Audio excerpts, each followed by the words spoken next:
ముఖ్యంగా ఈ అల్లములో ఉండే యాంటీ ఇన్ఫ్లమేటరీ ప్రాపర్టీస్ కూడా చాలా బాగా జీర్ణకోశంలో హాని కలిగించే చెడ్డ సూక్ష్మజీవులు పెరగకుండా రక్షించడానికి కూడా అవి బాగా ఉపయోగపడతాయి. ఈ జింజరాల్ అనే కెమికల్స్ కూడా ఎట్లా ఉపయోగపడుతుందంటే గ్యాస్ట్రిక్ ఎంప్టీయింగ్ బాగా త్వరగా జరిగేటట్టు చేస్తుందట.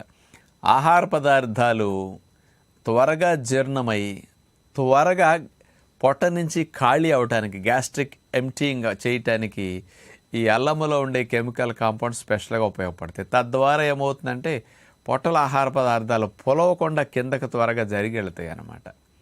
గ్యాస్ట్రిక్ ఎంప్టీయింగ్ స్పీడ్గా ఉండటం వల్ల పొట్ట బ్లోటింగ్ రావటం కానీ, భుక్తాయాసం కానీ, త్రేన్పులు కానీ, గ్యాసెస్ ఇట్లాంటివన్నీ బాగా తగ్గుతాయి అన్నమాట. ఈ ప్రాపర్టీస్ అల్లానికి ఉన్నాయి. అల్లంలో ఉండే ఇతర కెమికల్ కాంపౌండ్స్ డైజెస్టివ్ జ్యూసెస్ని, పొట్టలో ఆహారాన్ని అరిగించడానికి ఉత్పత్తి ఎంజైమ్స్ని బాగా ప్రేరేపించడానికి అద్భుతంగా ఉపయోగపడతాయి.